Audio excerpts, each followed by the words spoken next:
हमारे लिए आज की पहली तलावत इशाया नबी का सहीफा उसका पहला बाब 10वीं आयत से लेकर 17वीं आयत तक। ऐ सदूम के हाकिमों, खुदावंद का कलाम सुनो। ऐ अमूरा के लोगों, हमारे खुदा की शरीयत पर कान लगाओ।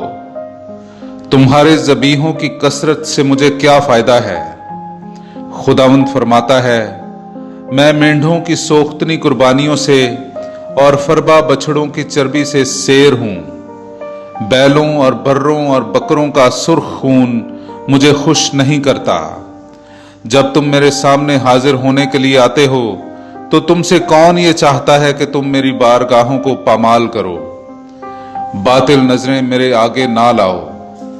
बखूर मेरे नजदीक मकरूह है, नए चांद और सबत की महफिल। मैं शरारत और महफिल का यकजा होना बर्दाश्त ना करूंगा। तुम्हारे नए चांदों और तुम्हारी ईदों से मेरी जान को कराहत है।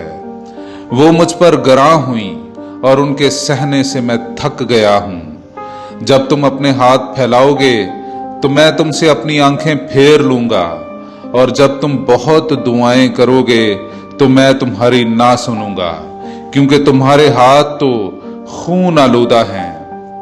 बस नहाओ और पाक हो और अपने कामों की शरारत मेरी आंखों के सामने से दूर कर दो और बदी करने से बाज आ जाओ।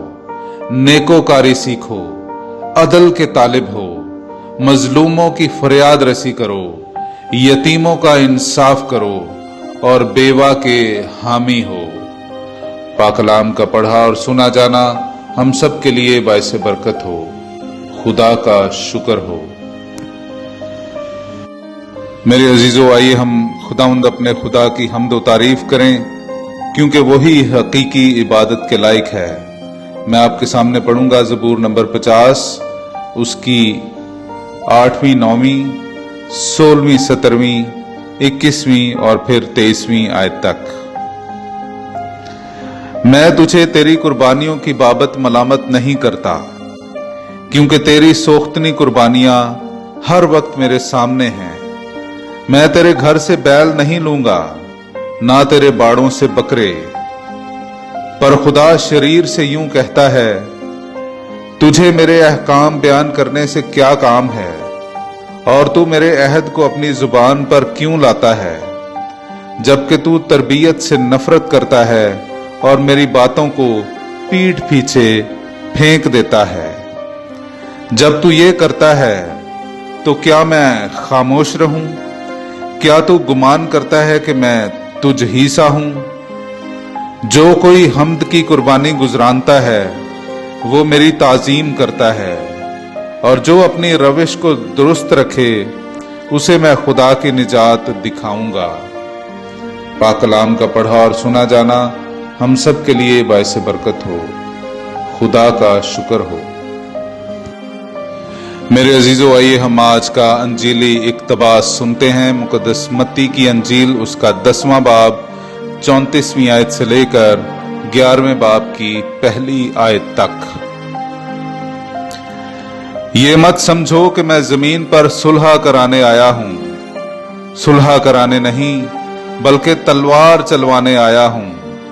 क्योंकि मैं इसलिए आया हूं कि आदमी को उसके बाप से, और बेटी को उसकी मां से, और बहू को उसकी सास से जुदा कराऊं। और आदमी के दुश्मन उसके घर वाले होंगे। जो कोई बाप या मां को मुझसे ज्यादा प्यार करता है वो मेरे लायक नहीं, और जो कोई बेटे या बेटी को मुझसे ज्यादा प्यार करता है वो मेरे लायक नहीं। और जो कोई अपनी सलीब ना उठाए और मेरे पीछे ना हो ले वो मेरे लायक नहीं। जो कोई अपनी जान बचाता है उसे खोएगा, लेकिन जो मेरी खातिर अपनी जान खोता है उसे बचाएगा। जो तुम्हें कबूल करता है वो मुझे कबूल करता है, और जो मुझे कबूल करता है वो उसे कबूल करता है जिसने मुझे भेजा। जो कोई नबी के नाम से नबी को कबूल करता है वो नबी का अजर पाएगा, और जो रास्तबाज के नाम से रास्तबाज को कबूल करता है वो रास्तबाज का अजर पाएगा। और जो शागिर्द के नाम से इन छोटों में से किसी को सिर्फ एक प्याला ठंडा पानी ही पिलाए, मैं तुमसे सच कहता हूं कि वो अपना अजर हरगिज ना खोएगा। और जब यीशु अपने 12 शागिर्दों को हिदायत कर चुका तो वहां से रवाना हुआ ताकि उनके शहरों में तालीम दे और मुनादी करे। पाकलाम का पढ़ा और सुना जाना हम सब के लिए बाइसे बरकत हो। खुदा का शुक्र हो।